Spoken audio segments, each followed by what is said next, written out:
Hola, buenos días. Hoy vamos a presentaros a Jacinto Canivell, es profesor de la Universidad de Sevilla y está siendo responsable de la redacción de una normativa relativa a la arquitectura de tierra, al uso de la arquitectura de tierra. Nos va a hablar de esa normativa, de su contexto y de todos los esfuerzos que está habiendo desde un punto de vista internacional y desde un punto de vista nacional aquí en España. Os dejo con él. Muchas gracias. Hola a todos, me presento, mi nombre es Jacinto Canivell, soy profesor de la Universidad de Sevilla y actualmente ostento el cargo de secretario del Comité 41 de Construcción, en concreto del subcomité 10, Edificación con Tierra. Les presento una ponencia titulada La normativa de la construcción con tierra, contexto y perspectivas en España. En primer lugar, me gustaría contarles un poco la situación que tenemos en España respecto a la normalización. Y es que la normalización se desarrolla a través de la asociación UNE, una corporación dedicada a la normalización. Los objetivos de esta organización, el objetivo principal es contribuir al conocimiento y al desarrollo en la sociedad española, no solamente en el ámbito de la construcción, sino en cualquier ámbito productivo y empresario. Consecuentemente a ese objetivo, pues lógicamente la intención también es desarrollar la innovación técnica, por supuesto la principal que nos atañe actualmente, que es la actividad de normalización, y también en el aspecto internacional, establecer puentes de conexión con otras organizaciones internacionales que se dedican a estas mismas tareas de innovación técnica y normalización. Simplemente traigo un poco a modo de introducción el estado de la cuestión un poco de esta asociación, que surge, como ven ustedes aquí, en el año 1935 con la creación de la Asociación Española de Normalización.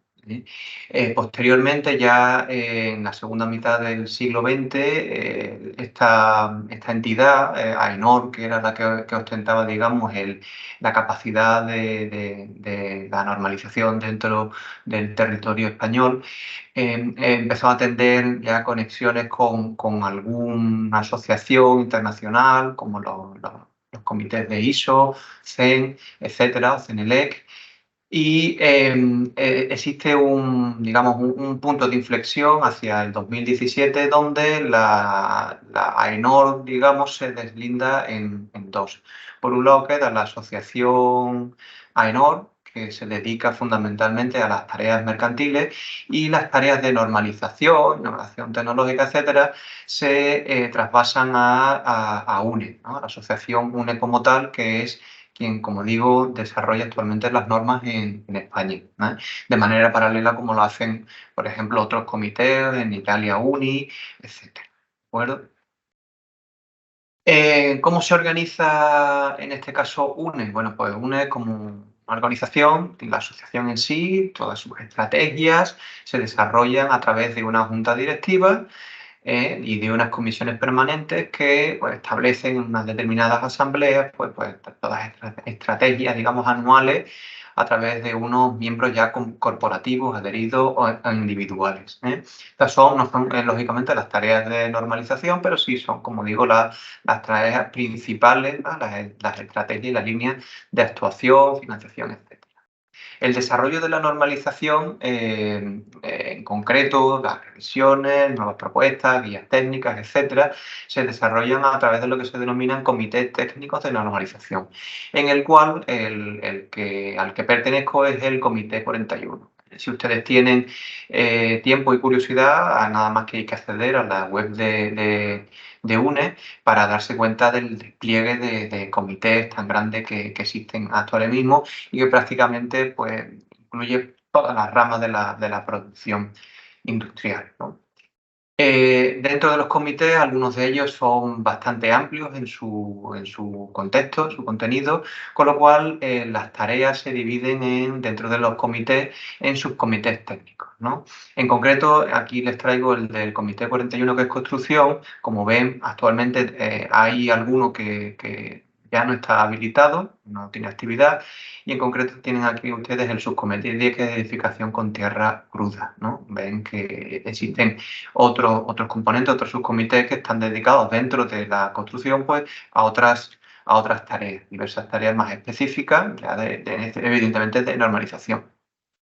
Incluso dentro de los comités, de los subcomités, los mismos vocales pueden, por sus intereses propios, se pueden agrupar en grupos de trabajo, ¿no? Cuyas tareas pues, se dedican pues, expresamente pues, a grupos de trabajo de desarrollo, de revisión de determinadas normas, guías técnicas, etc. En concreto, por ejemplo, si nos centrásemos en el comité de construcción, prácticamente pues, tenemos normas UNE o normas UNE-EN, normas UNE-EN ISO, prácticamente diríamos para cualquier aspecto, cualquier tecnología, material, etcétera, que abarque la construcción. También, no solamente en el Comité 41, existen otros comités que tienen relación con la edificación y la construcción, como por ejemplo tienen aquí ustedes el Comité del Hormigón, otros que se dedican a cerramientos, prefabricados, conglomerantes como el yeso, impermeabilizantes, etcétera.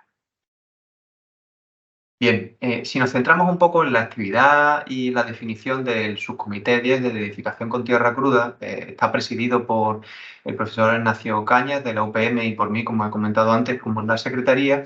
Y, lógicamente, los objetivos, por un lado, es la actualización de las normas vigentes, como comentaré más adelante. Tenemos una UNE desarrollada a partir de este comité, de este subcomité, la UNE 41410, sobre bloques de tierra comprimidos. También está, y seguimos en ello, en el desarrollo de nuevas normas. Ya comentaremos un poco al final de esta presentación cuáles son esas estrategias que se establecerán.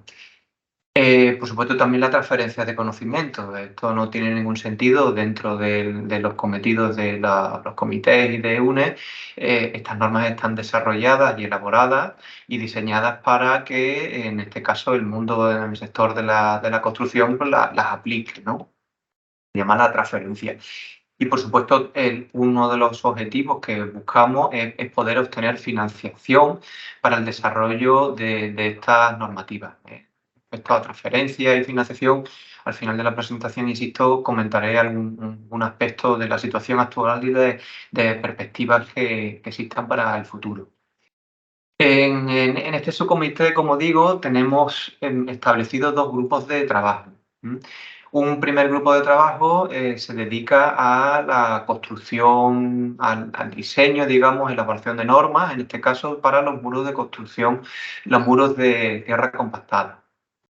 Su campo de aplicación, evidentemente, incluye la tapia, pero también se quieren incluir dentro de la tapia algunas técnicas diversas que puedan existir, como pueden ser pueden ser tapias de calicanto, tapias valencianas, tapias más estabilizadas, sin estabilizar, etcétera. Incluso otros sistemas constructivos que empleen encofrados con tierra, con o sin estabilización. Tareas específicas, pues lógicamente a la hora de caracterizar materiales, pues hablamos de tareas para caracterizaciones físico-mecánicas, comportamiento térmico, durabilidad, mantenimiento, ejecución y control, etc. Esos son un poco constantes no solamente en este grupo de trabajo, sino como verán también en el siguiente grupo de trabajo. Actualmente comentar que estamos desarrollando un borrador sobre fábricas de tierra compactada, lo que podría ser la futura UNE 41411. No se descarta, por supuesto, una vez que tengamos sobrepasado este objetivo, ¿no? de esta norma sobre tapia, pues desarrollar otras técnicas, ¿no? O otras normas que complementen esta que estamos desarrollando. El segundo bloque, el segundo grupo de trabajo, el objetivo, digamos, es la elaboración de normas para los bloques de tierra compactada o comprimida, ¿no? Estamos hablando del BTC, básicamente, y de sus variantes. Aquí, lógicamente, tenemos ya una norma actualmente en vigor y que estamos en revisión.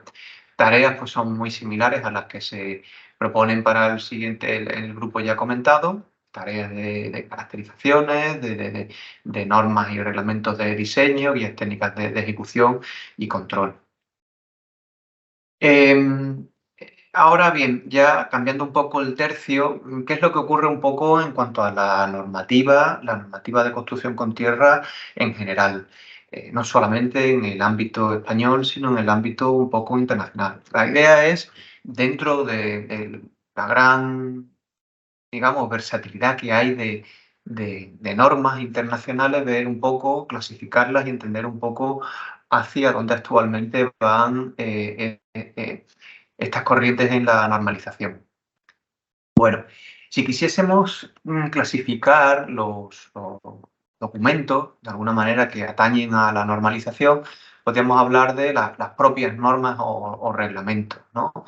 Normas que en muchos casos están reconocidas y elaboradas por organismos como un mismo UNE, a nivel italiano UNI, las normas americanas STM o en Francia AFNOR, similares, ¿no? Algunas de ellas han ido desarrollando normas respectivas a la construcción continua. Ya iremos un poco desglosando exactamente qué son, cómo son, qué tipos hay de este tipo de normas o reglamentos. Después tenemos otros documentos que suelen ser también de consulta, no son de obligado cumplimiento. Estamos hablando de documentos normativos, ¿vale? Que no están o no tienen por qué estar editados o elaborados por estos organismos de normalización. Y por último, en las guías técnicas, ¿no? Aquí un poco es un cajón desastre donde metemos toda o gran parte de la bibliografía, sobre todo aquella que elabora guías técnicas, ¿no? Sobre distintas técnicas de construcción, sobre una sola, aquí por ejemplo ven una sobre tapia. Hay algunas que están editadas para distintas técnicas conjuntamente, ¿vale? Y suelen ser documentos de consulta, incluso de referencia, ¿no? Tengamos en cuenta que hay países en los que actualmente no tenemos normas y reglamentos, muchos países en los que no tenemos, otros en los que sí, ¿vale? Con lo cual, pues bien, o bien tiramos de referencia de otras normas de otros países, de otras regiones, o bien de estas propias guías técnicas que incluyen, digamos, a nivel genérico, pues recomendaciones generales, ¿eh? Y por supuesto también al final tenemos, aparte de estas guías, pues toda la literatura científico-técnica que existe, ¿no? Que actualmente pues comprende un gran corpus, ¿no? De científico-técnico. Bien. En cuanto a las normas internacionales, centrándonos en las normas y los documentos normativos, sin querer abarcar en exceso todas las técnicas, he querido un poco hacerla singular para la técnica de la tapia, ¿vale? El tapial. Aquí tienen en esta tabla un compendio, un resumen de algunas de estas normas o documentos normativos más importantes, ¿no? O que suelen ser de mayor referencia, ¿no? Y aquí señalo algunas de ellas, como por ejemplo la alemana, la australiana, un borrador actual muy interesante de la norma brasileña que hace pocos meses estaba en borrador, que probablemente ya estará en vigor, las normas neozelandesas, las NZS, iremos comentándolas posteriormente, y algún documento normativo, por ejemplo, hago referencia a los documentos normativos que han salido, la documentación a partir de RILEN y de algunos de sus comités específicos de construcción con tierra. Bien, respecto a las normas, dejando aparte los documentos normativos, guías técnicas, etcétera, si quisiésemos clasificarlas un poco por entenderlas, podemos clasificarlas en normas, quiero decir, elementales y desarrolladas, ¿eh? No quiero decir que sean ni mejores ni peores, ni querer clasificarlas desde un aspecto cualitativo, sino simplemente elementales porque son normas que son, o bien porque son precursoras de normas actuales, o porque también en muchos casos, también siendo normas actuales, desarrolladas hace pocas décadas, pocos años, se han desarrollado en países o regiones donde realmente a lo mejor las necesidades eran otras diferentes, ¿no? El contexto, digamos, empresarial, humano, técnico, pues bueno, pues los requisitos no son diferentes y lógicamente pues se desarrollan normativas no con muchas exigencias, sino digamos con menos exigencias y más enfocadas quizás al diseño o a la ejecución, ¿no? A lo que normalmente solemos identificarlo con la autoconstrucción. ¿De acuerdo? Dentro de las normas más desarrolladas, ¿vale? Lo tecnológico, podríamos, si quisiésemos un poco también clasificarlas, podríamos hablar de normativas que se enfocan más hacia la ejecución, ¿vale? Otras que se enfocan más a la definición del producto y otras en las que, bueno, pues ambos aspectos están balanceados, ¿no? Y después en estos aspectos, en esta gama de grises, pues bueno, hay muchas y haremos referencia como ejemplo algunas de ellas que puedan servir un poco de ejemplo en cada uno de estos casos. Por ejemplo, hablando de las normas más elementales, ¿no? Traigo aquí dos, la norma de la Indian Standard, la IS 2110, en este caso es una norma entendida como elemental, una norma muy sencilla, con reglas muy claras para que cualquier persona con un mínimo de formación pueda desarrollarla, sin exigencias tecnológicas, ni técnicas, ni de ensayo especialmente complicados, lo cual, bueno, insisto, permite que estas técnicas se puedan aplicar con cierta seguridad y rigor en determinadas regiones. O, por ejemplo, alguna que desglosaré más adelante en el ámbito español, el pliego de prescripciones técnicas del Eduardo Torroja del 1970, ¿no? Que evidentemente está sostenida en recomendaciones técnicas, pero si las comparamos actualmente con otras normativas internacionales, lógicamente sus reglas son mucho más elementales, ¿no? Si hay designación de ensayo, alguna designación muy elemental también de criterios de ejecución, pero como verán ustedes no tiene mucho que ver con lo que actualmente está en desarrollo, ¿no? Precisamente en estas que he querido clasificar como más desarrolladas, tenemos algún ejemplo de normas que atienden o dentro de que atienden un poco a todo, la parte de ejecución, bien por detalles constructivos, por especificaciones técnicas, etcétera, tienden más hacia la ejecución. Por ejemplo, he querido traer la norma, digamos, de Nuevo México, el Building Code General, la cual pues tiene un desarrollo, no solamente está enfocada en la tapia, tiene también una parte importante, por ejemplo, de Adobe, pero sí desarrolla, como ven ustedes, determinados encuentros, detalles constructivos, criterios generales para la ejecución. O, por ejemplo, la norma peruana, que en este caso, bueno, pues lógicamente en este país el aspecto sísmico de edificios sean sismo resistentes una realidad muy patente en esta región y lógicamente la norma está muy desarrollada para que todos los condicionantes de ejecución cumplan con criterios muy específicos, geométricos y técnicos de encuentros entre muros, etcétera, de muros con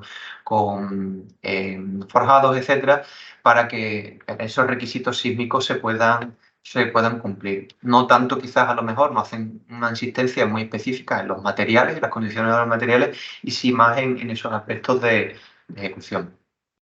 Por ejemplo, si quisiésemos ejemplificar normas que concentran, digamos, o tienen quizás un balance más hacia la elaboración del producto, una referencia que debemos tener en cuenta es la norma neozelandesa. En este caso, la NZS 4298. Sepan ustedes, bueno, simplemente como pequeña indicación, que esta norma neozelandesa se divide, si no recuerdo mal, en tres. Tenemos la 4297, 4298 y la 4299. En este caso hacemos referencia a la 4298, que es donde se especifican todos los requisitos que deben cumplir diferentes técnicas, entre ellas la tapia, pero también para Adobe, para otros tipos de tecnología, los materiales, qué requisitos tienen que cumplir los materiales, ¿vale? A nivel, por ejemplo, muy específica, a nivel de tipos de ensayos, requerimientos para humedades, para temas de durabilidad, etcétera. Por ejemplo, la 42, siguiendo hablando de la norma neozelandesa, la 4297 ya es dentro de las normas neozelandesas, es quizás también, define también algo de producto, pero sobre todo está enfocada en requisitos para el cumplimiento, digamos, estructural de los edificios construidos con tierra. ¿vale? Hacen referencia, por ejemplo, aquí traigo de requisitos para la resistencia, estados límites últimos de resistencia, o aislante, digamos, thermal insulation, ¿no? El comportamiento térmico y hidrotérmico que deben tener los muros, ¿no? Cómo se deben entender los ensayos y cuáles son sus parámetros a tener en cuenta.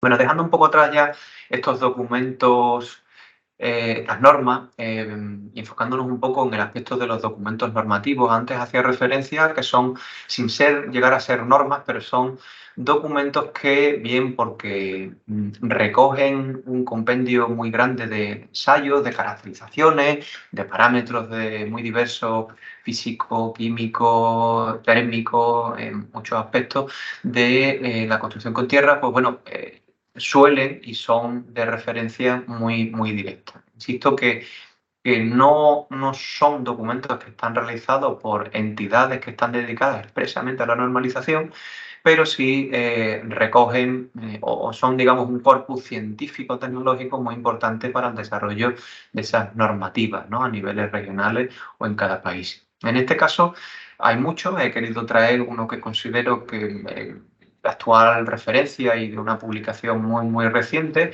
y es el realizado por RILEM, por esta asociación, en concreto por un comité técnico, este que ven aquí, no tengo mal entendido, actualmente ya no está en vigor, creo tener entendido que también se desarrollará probablemente otro a partir de los avances de este, ¿no? Y este comité en concreto de RILEM desarrolló un trabajo, ¿no?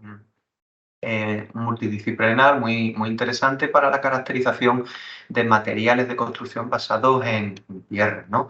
Así que les insto en este caso, pues, a consultarlo, porque tiene un estado del arte, yo creo que bastante resumido, bastante amplio, y recoge, por ejemplo, referencias muy diversas de características de materiales, a aspectos térmicos, a aspectos estructurales.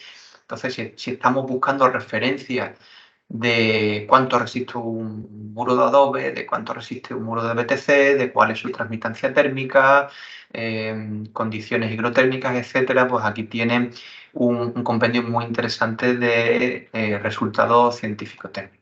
¿Vale? Incluso a nivel de qué pruebas, qué ensayos, la parte, digamos, tecnológica, suelen ser las tecnologías, digamos, más recientemente aplicadas y de más difusión. Y por último, traigo algunos ejemplos de lo que hemos denominado como guías técnicas. No son ni normas, insisto, ni documentos normativos en sí, y son guías de construcción. Guías que, bueno, pues muchas de ellas no serán familiares, ¿no? Algunas están enfocadas hacia la selección de suelo, métodos de caracterización de suelo para construcción con tierra de diferentes tecnologías, otras se enfocan en algunas de las tecnologías, ya sean tapias, adobe, quinchas, estructuras mixtas, etcétera, ¿no? Aquí, insisto, la diversidad es muy amplia, y les dejo aquí, junto a la bibliografía que viene recogida al final de esta presentación, algunos de los títulos que considero no más importantes. Bueno, hay muchísimos más, pero algunos de los que han sido de referencia para la elaboración de esta presentación. Bueno, si nos estuviésemos enfocando ya un poquito más en la normativa española, tenemos ahora mismo la única norma española elaborada por el comité de UNE, como he comentado antes, es la que se enfoca en los bloques de tierra comprimida, ¿no? Lo que es la UNE 41410. Comentar que esta es una norma, como ven ustedes, desarrollada en el 2008, que se enfoca casi exclusivamente en la caracterización del material. No recoge condiciones, o apenas puede recoger, si acaso, alguna leve referencia a la ejecución. ¿Vale? Insisto que habla de las definiciones, especificaciones y métodos de ensayo para que, en este caso, un fabricante pueda realizar un ladrillo de tierra compactada, con estabilización, sin estabilización, y de alguna manera cuáles son sus requerimientos. Requerimientos dimensionales, de sus tolerancias, a nivel de caracterizaciones según la resistencia estructural, de resistencia a compresión, por eso las tipologías de los BTCs que tenemos. Y, insisto, se necesitaría a nivel español desarrollo de una norma más precisa si se quisiese elaborar uno específico para, por ejemplo, la fabricación o la elaboración de muros elaborados con este tipo de piezas, ¿no? Históricamente, y aquí un poco me detallo un poco este pliego que antes he referido, el pliego de Eduardo Torroja, del 1971, que lógicamente es una norma muy elemental si la comparamos con las prescripciones que actualmente, los requisitos que se establecen en la normativa española, y recoge específicamente los muros de tapial, lo llama, pero también hay muros de adobe, ¿no? Y otras técnicas quizás más tradicionales, ¿no? Este es o fue, digamos, aunque puede seguir siendo una normativa de referencia, no, por supuesto, no de obligado cumplimiento, pero sí recoge pues todas esas condiciones generales, geométricas, por ejemplo, cuáles son los anchos de los muros, los más normales, los altos, las esbelteces que pueden tener, las condiciones generales de ejecución, las condiciones generales también que pueden tener los propios materiales, condiciones de los suelos, granulometría para la ejecución de muros de adobe o de tapia, desde un aspecto muy, muy amplio, ¿no?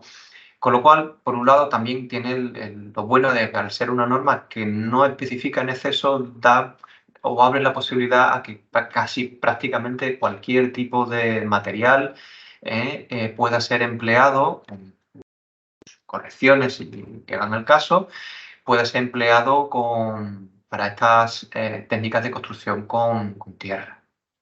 Bueno, dicho esto, ¿qué es lo que ocurre ahora mismo en España? ¿Cuál es la situación actual que hemos ido definiendo y sobre todo cuáles son las perspectivas que tenemos? Me gustaría en primer lugar hacer referencia al marco legislativo que tenemos en España, que es el Código Técnico de la Edificación. Como quizá ya algunos de ustedes sepan, el Código Técnico Español es una norma prestacional. Eso significa que en su parte 1, ¿vale?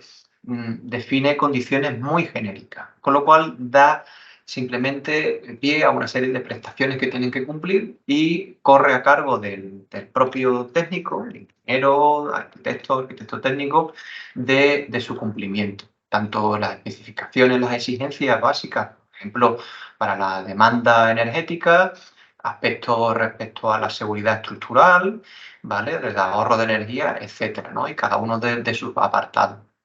Bueno, a este respecto, pues lógicamente esto da pie a que prácticamente todo se pueda emplear. El problema es que, claro, en la construcción con tierra, pues los parámetros para cumplir las condiciones de seguridad estructural, de ahorro energético, pues muchas veces estamos faltos de referencia. Ante esto, pues lógicamente tenemos los documentos básicos. Y el problema viene, pues, como quizás ya sepan, que en los diferentes documentos básicos, aquí le traigo dos referencias, de seguridad estructural, el apartado de fábrica y del HE del ahorro de energía. Y es que no hace ninguna referencia y deja totalmente fuera lo que son las técnicas de construcción con tierra. Por ejemplo, si ven aquí, en la seguridad estructural respecto a las fábricas, se hace referencia a muros de ladrillo, bloques de hormigón, cerámica aligerada o fábricas de piedra. Con lo cual, en esta norma, o por ejemplo, quiero recordar también la norma de seguridad estructural, la NCC, excluye expresamente el empleo de muros que están realizados con tierra por sus cualidades, ¿no? Por sus rigideces, etcétera, ¿no? Entonces, aquí es donde reside la gran problemática actualmente, ¿no? Por un lado tenemos la versatilidad de poder utilizar estas tecnologías, pero la dificultad de la aplicación, con lo cual nos la deja en manos de los técnicos para su cumplimiento. Aquí es donde un poco nace la necesidad urgente ya, pues, de tener este marco normativo. Saben ustedes que no es de obligado cumplimiento, pero sí por lo menos es un marco normativo de referencia para poder hacer frente al desarrollo de estos productos basados en la construcción, en el empleo de la tierra cruzada. Bueno, si hacemos o si quisiésemos hacer un análisis grafo ¿no? Internamente, ¿qué fortalezas tenemos, ¿no? Dentro de UNED, de nuestro subcomité y un poco también en el ámbito español, ¿no? Por un lado, analizando las fortalezas, pues la composición del propio subcomité, tenemos un comité que tiene una base científica muy fuerte, ¿vale? Todo ello porque gran parte de los vocales que formamos este subcomité venimos de la parte científico-técnica, ¿de acuerdo? Con lo cual tenemos una excelente formación teórico-práctica y unas sólidas carreras profesionales y científicas. También me gustaría un poco aludir a las conexiones internacionales que tenemos con otros grupos, tanto a nivel de grupos de normalización como otros grupos de científicos tecnológicos que están precisamente desarrollando normativas, con lo cual es fácil o podría ser fácil establecer nexos de unión para la elaboración o actualización de normas en España. Todavía en un ámbito interno también, ¿cuáles son las debilidades que tenemos? Bueno, pues es evidente, por lo que he dicho anteriormente, que tenemos una excesiva representación del sector público, sobre todo en el ámbito de la investigación. Y es porque, como he comentado, la gran mayoría, yo me atrevo a decir más de un 50%, ampliamente más de un 50%, de los vocales formamos parte de universidades, lo cual está muy bien, es necesario tener esa base, pero estamos faltos de una presencia del sector privado. Estamos hablando sobre todo pensando en empresas, empresarios, fabricantes, que sobre todo puedan tener un interés en aportar en una capacidad de inversión. Va un poco todo ligado de la mano, como verán ustedes, ¿no? Pero sí es cierto que hay presencia en el comité, pero realmente no hay un peso. Y sobre todo la capacidad de inversión que tenemos es bastante reducida, ¿no? Para uno de los objetivos que he comentado antes, que es la normalización. No el único, pero sí es uno de los principales. Y lógicamente desarrollar una norma tiene un coste que normalmente hemos venido asumiendo de manera, digamos, gratuita dentro de este comité, pero que, claro, lógicamente se vería apoyado si encontrásemos esas vías de financiación. Mirando también hacia el exterior, ¿qué encontramos como oportunidades? Que creo que son importantes, ¿no? Oportunidades externas que tenemos y que pueden servir de apoyo, ¿no? De acicate para la elaboración de normas o de guías técnicas dentro de este subcomité. Por ejemplo, quiero pensar que todo actualmente a nivel nacional, estoy sobre todo pensando en eso, y a nivel, quizás un poco también a nivel europeo, todas las normativas y reglamentos que se están desarrollando en torno a la economía circular. Economía circular en el aspecto, digamos, más amplio, pero también, sobre todo, lo que puede repercutir en los materiales de construcción, ¿no? Estas exigencias que actualmente cada vez no son muchas veces de economía, no son de obligado cumplimiento, pero sí son cada vez de una referencia y son cada vez más demandadas, ¿no? Estamos hablando de materiales que sean de bajo impacto ambiental, como por ejemplo son estas construcciones de tierra, ¿no? Ya sabemos, ¿no? Entonces, todas estas normativas que actualmente no son de obligado cumplimiento, pero es muy probable que en un corto o medio plazo, si lo empiecen a ser, va a ser una oportunidad para que intentemos impulsar todas estas normas y que en algún momento dado impulsarán estas construcciones, ¿no? Estos tipos de construcciones. También otras certificaciones que nuevamente tampoco son de obligado cumplimiento. Estoy pensando en las normas, en las certificaciones tipo LED, BREEAM o Passive House, que en algunas de ellas, como por ejemplo en el caso de la certificación BREEAM, ya tiene incluida de alguna manera y recoge las construcciones con tierra. De hecho, certifica que aquellas edificaciones que están construidas, por ejemplo, en tapia, en Ramp Earth, les dan una clasificación AA+. Eso significa, bueno, porque tiene un reconocimiento muy, muy positivo. Esto, pues lógicamente, es un acicate importante también a la hora de que el técnico tenga en cuenta no solamente las que podamos considerar técnicas contemporáneas, el empleo de ladrillo cocido, el empleo de hormigones, el empleo del acero, sino también estas, ¿no? Cada una tiene su especial cabida lógicamente con con el beneficio del impacto ambiental reducido que tienen estas técnicas, ¿no? Oportunidades también habría que encontrar en el exterior en cuanto sobre todo a financiación, para la búsqueda de esa transferencia de conocimiento. Aquí ya a continuación comentaré algunas posibles vías de financiación que puedan existir. En cuanto a amenazas externas, pues lógicamente vienen muy de la mano de lo que ya he comentado de las debilidades.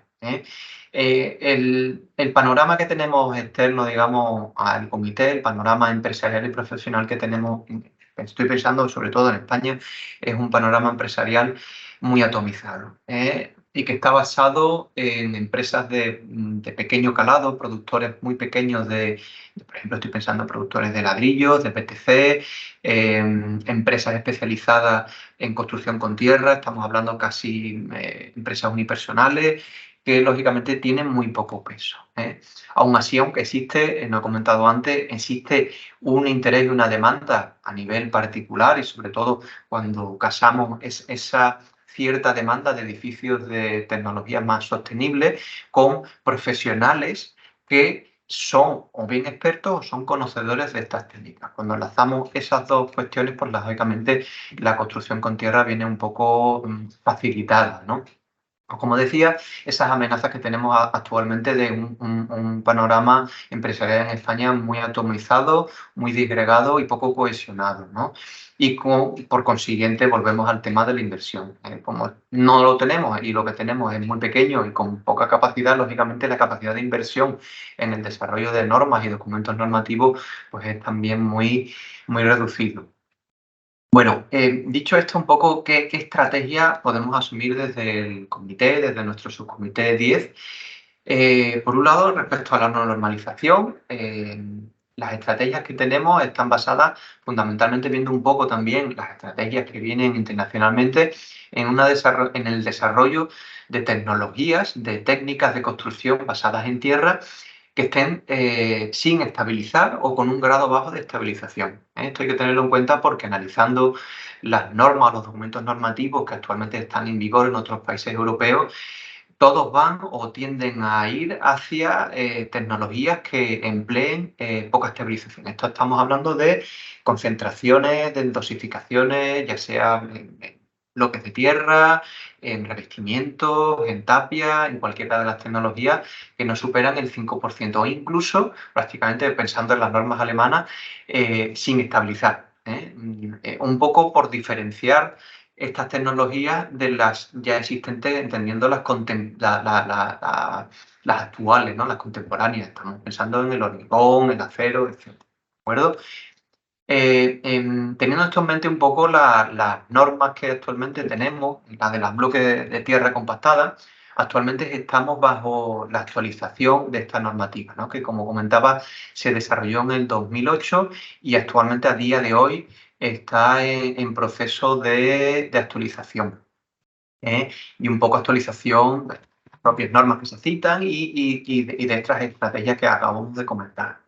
Respecto al grupo de trabajo que estamos un poco dedicados hacia los muros de tierra compactada, estamos, como comentaba antes, con un borrador en la mano de esa norma, un borrador todavía muy amplio que habría que partir, cuartear de alguna manera, según podamos ir sacando una norma para la tapia, estoy pensando en muros de tierra compactada, que definan y caractericen el material y otros que quizás posteriormente sean para la fabricación y la ejecución y el control de obras.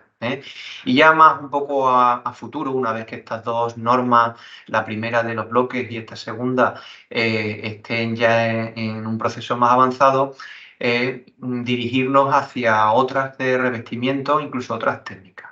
Aquí también comentar que el cometido del subcomité no solamente termina en el propio subcomité, sino que se pueden establecer nexos de unión con otros subcomités de otros comités técnicos nacionales muy diferentes que sirvan un poco de colaboración interdisciplinar para otro tipo de normas. Por ejemplo, en revestimiento, pues tendríamos que tener en cuenta una colaboración con subcomités que están expresamente dedicados a temas de rebocos y de revestimiento, establecer una colaboración entre diversos comités para el desarrollo de estas normas, lo cual puede ser bastante enriquecedor, puesto que estos comités que hemos mencionado antes tienen, digamos, un bagaje muy amplio en el desarrollo de normas y lógicamente, podemos aprovechar eso para ampliar hacia normas más específicas, por ejemplo, de revocos de tierra, ¿no? Eso respecto a la normalización. Pensando un poco en temas de gestión y hacer un poco frente a estas amenazas externas que podemos tener, habría que hacer un poco una consolidación tender hacia la consolidación de empresas, ¿no? Del sector privado, ¿no? Por un lado, se ha intentado elaborar un registro de empresas, pequeños empresarios, fabricantes, e incluso profesionales que estén dedicados más o menos con exclusividad a este sector, ¿no? A partir de ese registro de empresas, también promover de alguna manera esa asociación de empresas, ¿no? Una asociación de empresas y profesionales de la construcción de tierra en España. Esto creo que es podría ser un gran punto de inflexión, puesto que en otros países, viéndonos reflejados en otros países, estoy pensando en el caso de Francia, tienen actualmente una asociación de empresas bastante importante que sirve de soporte. Y sobre todo, respecto a la financiación, precisamente estas asociaciones sirven de fulcro, de punto de apoyo para el desarrollo de guías técnicas, desarrollo de normas, promoción a través de proyectos de investigación de I+D, y de alguna manera que entre los que ya somos un poco, pertenecemos a la rama científica en este aspecto, que estamos más acostumbrados a estos desarrollos de proyectos I+D+I, pero de alguna manera que junto a la asociación de esta futura o posible asociación de empresas de profesionales pueda servir de una base muy importante para que aquí en España podamos tener una normalización, ¿no? Y una gestión más importante y más centralizada, ¿no? Esas serían un poco las perspectivas. Bueno, finalmente os recojo aquí esa normativa, estas referencias que he utilizado para esta presentación. Hay muchísimas más. Cualquiera que esté interesado en esta bibliografía, en futuras o en cualquier aspecto de los que se han hablado aquí en esta presentación, tienen aquí mi contacto, mi nombre, y desde aquí les doy las gracias por su paciencia y por su escucha. Queda a su disposición. Muchas gracias.